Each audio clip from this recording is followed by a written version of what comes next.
नमस्कार, मैं हूं शम्स ताहिर खान और आप देख रहे हैं वारदात। कुर्सी भी बड़ी अजीब चीज होती है, फिर चाहे नेता हो या सरकारी अफसर। मौका मिला नहीं कि कुर्सी की तरफ लपक पड़ते हैं और इसी कुर्सी को हथियाने के चक्कर में ट्रेनी आईएएस अफसर पूजा खेडकर का वो हाल हो गया है कि अब नौबत जेल जाने की आ गई है। जी हाँ, ट्रेनी आईएएस अफसर पूजा खेडकर ने आईएएस बनने के लिए वो फर्जीवाड़े किए जिसे सुनकर आप हैरान रह जाएंगे। यह हम नहीं बल्कि खुद यूपीएससी ने कहा है।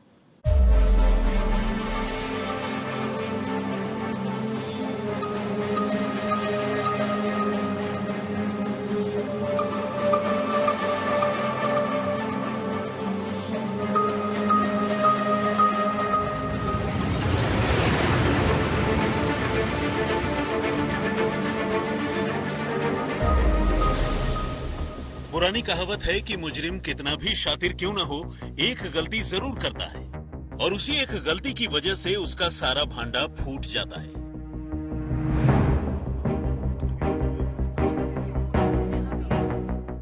ये पूजा खेडकर है। जरा इनका जलवा देखिए। सामने बेशुमार मीडिया के माइक, मैडम की शान में खड़ा, पीछे पुलिस वाला। ये लाल नीली बत्ती वाली कार, नंबर प्लेट के ऊपर महाराष्ट्र सरकार, मतलब जलवा ही जलवा। लेकिन अब अगर आजकल में मैडम के बराबर में खड़ा यही पुलिस वाला उनके हाथों में हथकड़ियां डालकर उन्हें मीडिया से बचाता हुआ पुलिस की गाड़ी में बिठाता नजर आ जाए तो हैरान मत होइएगा, क्योंकि सचमुच अब ऐसा होने जा रहा है। आईएएस मैडम को सरकारी लाल नीली बत्ती वाली गाड़ी का इस कदर शौक था कि उसे पाने के लिए कुछ दिनों का इंतजार भी उनके लिए भारी पड़ रहा था। और बस इसी बत्ती ने उनकी बत्ती ऐसी गुल की कि आईएएस मैडम साहिबा को अब जेल जाने से कोई रोक ही नहीं सकता।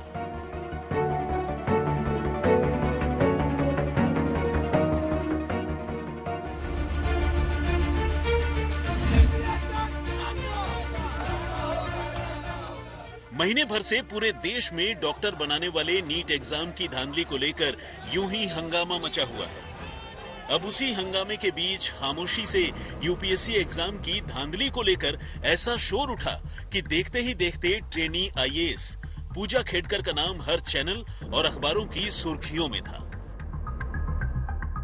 उनके कारनामे बताऊं, उससे पहले गुरुवार 19 जुलाई को यूपीएससी एग्जाम के जरिए आईएएस बनाने वाली संस्था यूपीएससी यानी संघ लोक सेवा आयोग की तरफ से जारी इस बयान को पढ़ लीजिए।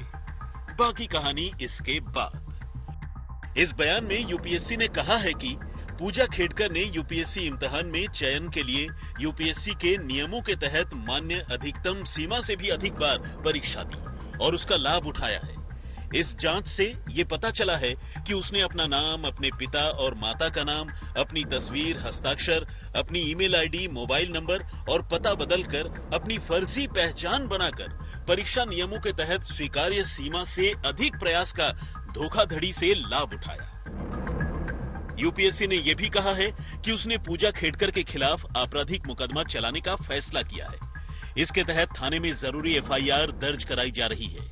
इतना ही नहीं, यूपीएससी ने सिविल सेवा परीक्षा 2022 के नियमों के तहत पूजा खेडकर की उम्मीदवारी रद्द करने और भविष्य में परीक्षाओं में शामिल होने पर प्रतिबंध लगाने के लिए उन्हें कारण बताओ नोटिस भी जारी किया है।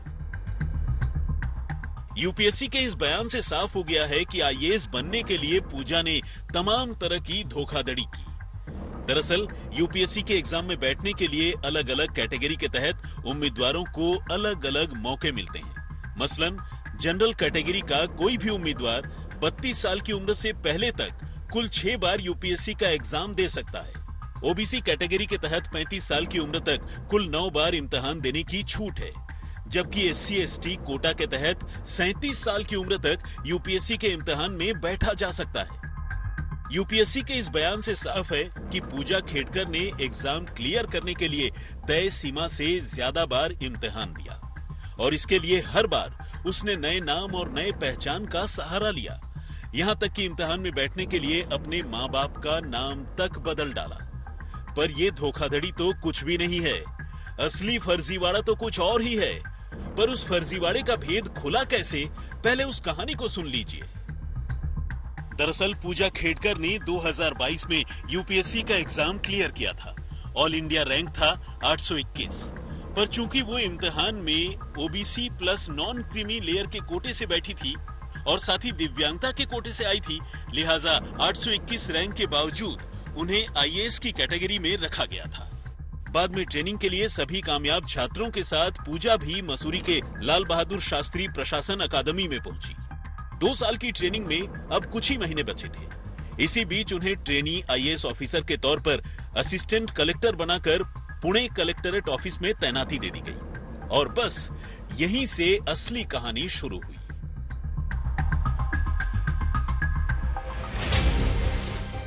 हुआ यूं कि पुणे के कलेक्टर ऑफिस में तैनाती का लेटर मिलते ही पूजा ने कलेक्टर के ऑफिस इंचार्ज को पहले फोन किया और फिर व्हाट्सएप मैसेज।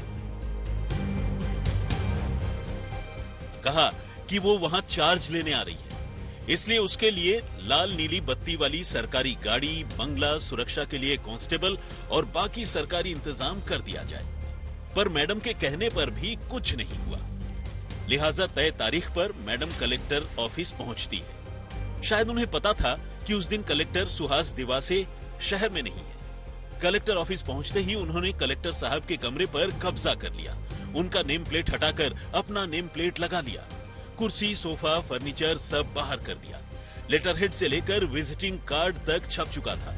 मैडम पहुंची भी पूरी टशन के साथ, बत्ती वाली ऑडी कार में। कार के पीछे बाकायदा महाराष्ट्र सरकार भी लिखवा रखा था। अब यहां तक तो ठीक था, पर अब अगले ही दिन जैसे ही कलेक्टर साहब दफ्तर पहुंचे, अपने ही कमरे का मंजर देखकर उनके होश उड़ गए। पता किया तो मैडम के बारे में पता चला। वो इस बात पर हैरान थे कि एक ट्रेनी आईएएस ऑफिसर सीधे कलेक्टर का चार्ज कैसे ले सकती है। बात और शिकायत मुंबई में बैठे चीफ सेक्रेटरी साहब तक पहुंची। जांच हुई तो पता चला कि शिकायत सही है। आनन फानन में मुंबई से नया आदेश निकला और मैडम को पुणे से वाशिम ट्रांसफर कर दिया गया। मामला अब भी दबा होता, लेकिन अब मैडम के साथ जो कुछ कलेक्टर ऑफिस में हुआ था, वो जानकारी घर तक पहुंच गई। मैडम की मम्मी को भी गुस्सा आ गया। कुछ लोकल अखबारों में बेटी की तस्वीर और खबर छप चुकी थी। मैडम की मम्मी अब मीडिया को ही धमकाने लगी। अब मीडिया भी कहां अरदब में आने वाला था। खोद कर मैडम की मम्मी का चंबल की रानी वाला ये फोटो और वीडियो ढूंढ निकाला, जिसमें वो हाथ में पिस्टल लहराती हुई किसी को धमका रही है। मामला और तूल पकड़ गया। आपकी मदर का एक वीडियो वायरल हो रहा है जिसमें एमएमआरडी कर्मचारियों से झगड़ा करते उनके अपना धौंस दिखाते हुए नजर आ रही है, क्या कहेंगे? इस विषय में आप मुझसे रिलेटेड जो है आप मुझसे पूछ सकते हैं, लेकिन उस विषय में मैं एक्चुअली कुछ कमेंट नहीं। मैम, कल पुलिस को आपने बुलाया था कि इस केस से जुड़ा हुआ मामला है या क्या मामला था? मैं अभी उसके बारे में कुछ भी नहीं बता सकती, बट जब भी वो होगा तो सबके सामने वो जो भी आ जाएगा। ऐसा कुछ नहीं है कि कुछ हिडन है, जो भी है सबके सामने। अब मम्मी के बाद बचे पापा। तो पता चला कि बेटी की तरह पापा दिलीप खेडकर भी कभी आईएएस अफसर थे, पर नौकरी से रिटायर होते होते 40 करोड़ से ज्यादा की संपत्ति के मालिक बन बैठे। इतना पैसा आया था तो सोचा कि सत्ता का सुख ही भोग लो। इसलिए अभी इसी साल हुए लोकसभा चुनाव में भी कूद पड़े। चुनाव तो हार गए, पर चुनाव के दौरान चुनाव आयोग को सौंपी संपत्ति का ब्यौरा अब खुद उनके साथ साथ उनकी आईएएस बेटी के गले पड़ गया। चूंकि संपत्ति के ब्यौरे में अपने अलावा उन्होंने पत्नी और बेटी की भी जानकारी दी थी, तो पता चला कि पूरा परिवार आधा अरबपति है। जिस पूजा बेटी ने ओबीसी नॉन क्रीमी लेयर के कोटे से यूपीएससी का इम्तिहान पास किया, उस बेटी की खुद अपने नाम पर जो संपत्ति है वही 17 से 20 करोड़ के आसपास है, जिससे लाखों रुपए का किराया भी आता है।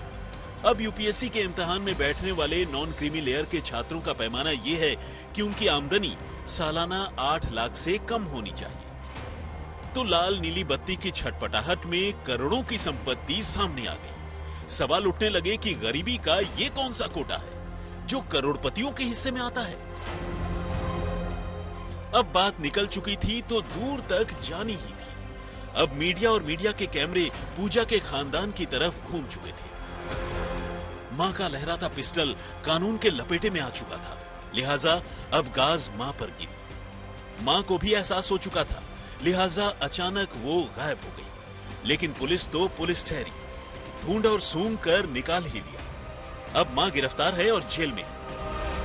बीवी और बेटी की हरकतों से बाप को अंदाजा हो चुका था कि देर सवेर मेरा भी नंबर आएगा, लिहाजा गिरफ्तारी से बचने के लिए वो अदालत पहुंच गए, अंतरिम जमानत मांगने के लिए।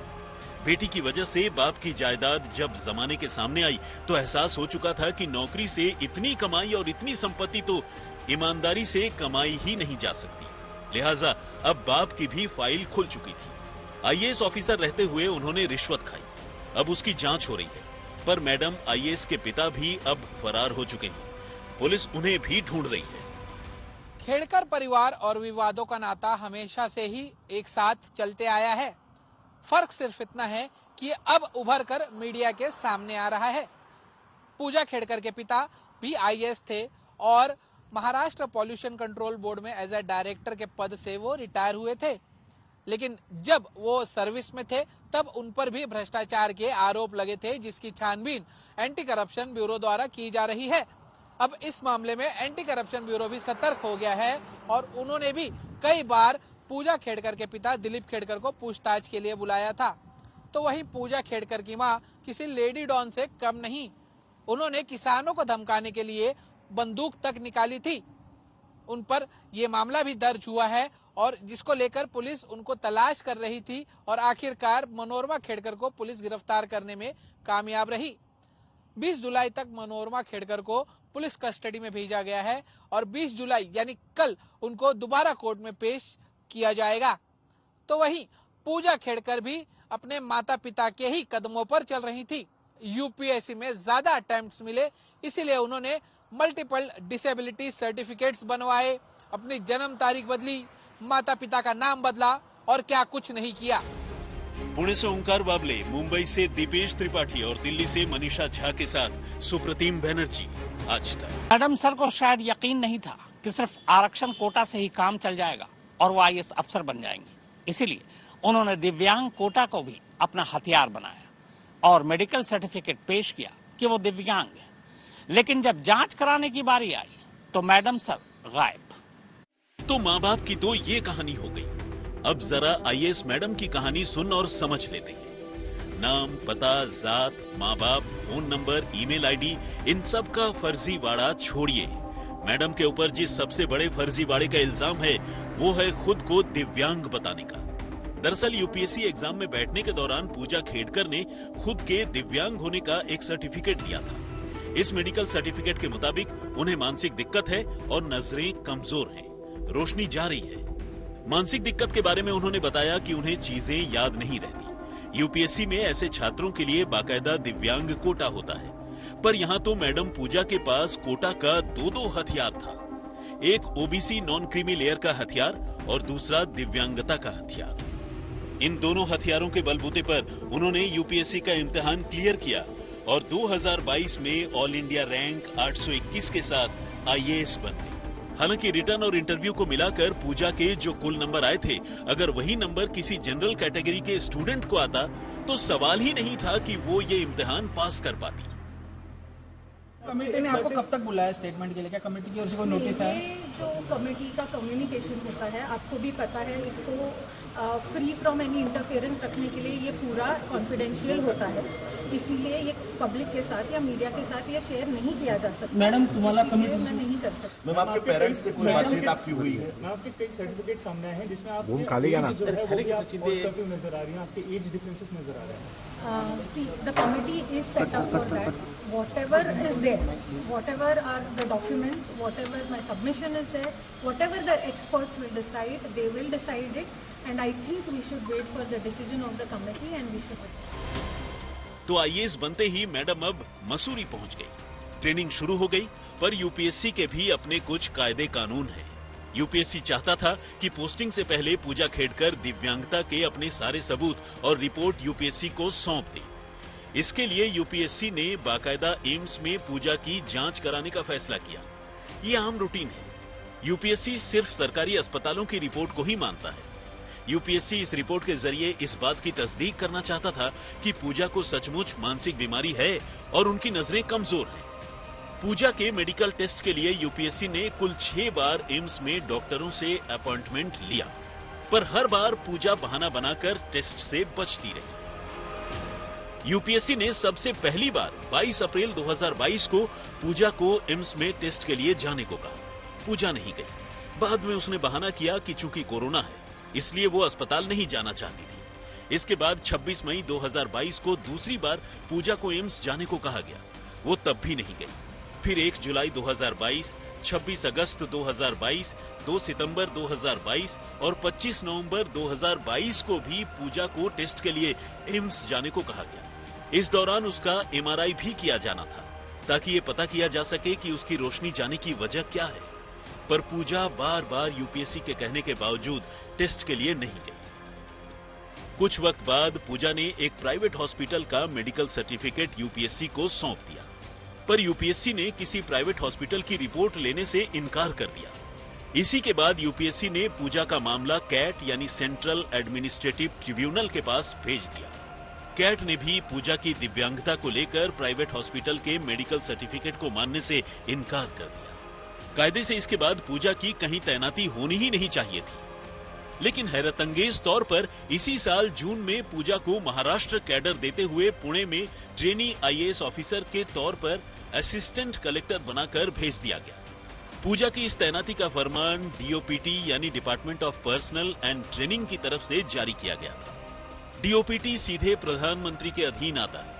अब सवाल यह है कि पूजा ने दिव्यांगता का सबूत यूपीएससी के सामने रखा ही नहीं। यूपीएससी के बार बार कहने पर मेडिकल टेस्ट कराया ही नहीं, जिसकी रिपोर्ट को मानने से कैट तक ने इनकार कर दिया। उस पूजा को पोस्टिंग कैसे दे दी गई? जानकारों की माने तो यहाँ गलती यूपीएससी से नहीं बल्कि डीओपीटी से हुई है। क्या डीओपीटी में पूजा या उसके परिवार का कोई जानकार बैठा है? इसकी भी जांच होनी चाहिए। पूजा खेड़कर के यूपीएससी के अटेम्प्ट्स खत्म हो गए थे, लेकिन उनको अटेम्प्ट्स बढ़ाकर मिले और वो वापस से यूपीएससी दे सके, इसीलिए पूजा खेड़कर ने बहुत सारे उलटफेर किए। जैसे कि पूजा खेड़कर ने उनके माता और पिता का नाम बदला। उन्होंने अटेम्प्ट्स ज्यादा मिले इसीलिए डिसेबिलिटी सर्टिफिकेट्स बनवाए। मल्टीपल डिसेबिलिटी सर्टिफिकेट का हवाला देकर पूजा खेड़कर ने यूपीएससी एग्जाम दी और आईएएस बनी। इतना ही नहीं, पूजा खेड़कर ने हर बार डिसेबिलिटी सर्टिफिकेट अलग अलग पते पर बनवाए। उनकी एक कंपनी थी जिस कंपनी के एड्रेस पर ऑडी कार रजिस्टर्ड थी, जिस पर लाल बत्ती लगाने को लेकर मामला सामने आया था, उसी कंपनी के एड्रेस पर एक राशन कार्ड बनाया था और उसी पते पर पूजा खेड़कर ने डिसेबिलिटी सर्टिफिकेट्स भी बनवाए थे। यानी कंपनी कमर्शियल थी लेकिन पूजा खेड़कर ने उसे रेसिडेंशियल बताया। तो वहीं अपने जन्म तारीख को भी लेकर पूजा खेड़कर ने काफी फेरबदल किए। यही सारी चीजें सामने आने के बाद यूपीएससी कमेटी ने पूजा खेड़कर को शो कॉज नोटिस दिया। वैसे जांच की शुरुआत हो चुकी है। यूपीएससी के हुक्म पर दिल्ली पुलिस की क्राइम ब्रांच ने पूजा के खिलाफ एफआईआर दर्ज कर ली है। इस एफआईआर में पूजा के खिलाफ जिन धाराओं में केस दर्ज किया गया है उनमें जालसाजी, धोखाधड़ी, डिसेबिलिटी और आईटी एक्ट शामिल है। ये वो धाराएं हैं जिनके सही साबित होने पर पूजा खेड़कर की गिरफ्तारी तय है। उधर यूपीएससी ने भी साफ कर दिया है कि पूजा खेड़कर ने धोखाधड़ी और फर्जीवाड़ा किया है, इसीलिए उन्हें कारण बताओ नोटिस जारी किया गया है। जवाब आते ही न सिर्फ पूजा का रिजल्ट रद्द होगा बल्कि उनके नाम के आगे या पीछे लगा आईएएस का तमगा भी हट जाएगा।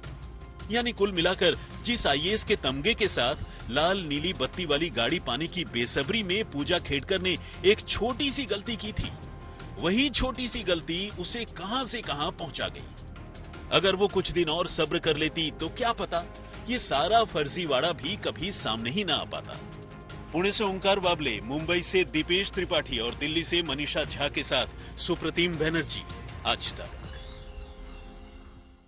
तो वारदात में फिलहाल इतना ही, मगर देश और दुनिया की बाकी खबरों के लिए आप देखते रहिए आज तक।